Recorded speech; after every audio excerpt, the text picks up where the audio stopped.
ওং নমো নারায়ণায়। মকর, কুম্ভ, মীন এদের কিন্তু শনি 7.5 চলছে, খুব সাবধানে চলবেন। তবে কুম্ভ রাশির ক্ষেত্রে কিন্তু এবছরটি মালামাল করে দিতে পারে, একটা জিনিস জেনে রাখুন। তার কারণ হচ্ছে শনি ওই কুম্ভ রাশিতে দারুণ রেজাল্ট করে এবং অর্থনৈতিক দিক থেকে এগিয়ে যাওয়ার সম্ভাবনা রয়েছে আপনাদের। যারা ইলেকট্রনিক্স মিডিয়ায় রয়েছেন, যারা ইলেকট্রনিক্স ব্যবসার সঙ্গে যুক্ত হয়ে রয়েছেন, এবং এই শনি কিন্তু আবার বাইরে নিয়ে যাওয়ার সম্ভাবনা রয়েছে। তার কারণ হচ্ছে এই শনি আমাদের কুম্ভ রাশিতে খুব আনন্দ ফুর্তি করে। এইখানে মকর রাশির থেকে আপনার কুম্ভ রাশিতে সেটা হচ্ছে ওর ঘর, প্রিয় ঘর।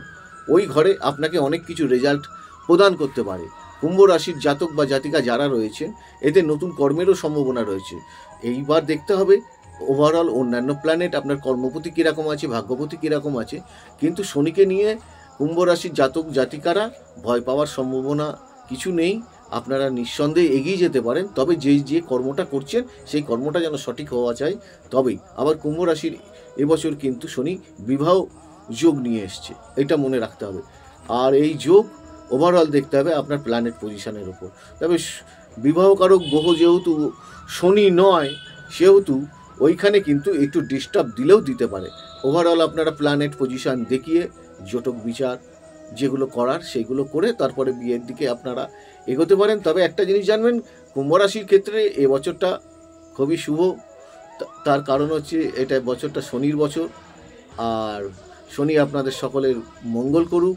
মকর রাশি শনি 7.5 ছেড়ে যাবে 2025-এর দিকে, কিন্তু মীন রাশি এবং কুম্ভ রাশির রয়েছে। কিন্তু কুম্ভ রাশির ক্ষেত্রে এবছরটা একটু শুভ বলা যেতে পারে, যেহেতু যারা পড়াশুনোর সঙ্গে যুক্ত রয়েছেন, ইলেকট্রনিক্স, কম্পিউটার, মিডিয়ার সঙ্গে যারা যুক্ত রয়েছেন, যারা বায়ুসেনার সঙ্গে যুক্ত হয়ে রয়েছেন, তাদের ক্ষেত্রে নতুন করে চাকরি পাওয়ার সম্ভাবনা রয়েছেন। যারা শিক্ষাগতার মধ্যে রয়েছেন এবং চাকরির চেষ্টা করছেন, তাদের ক্ষেত্রে ভালো যাবে বলে আশা করা যায়। ওভারঅল আপনার অল প্ল্যানেট বিচারের উপর।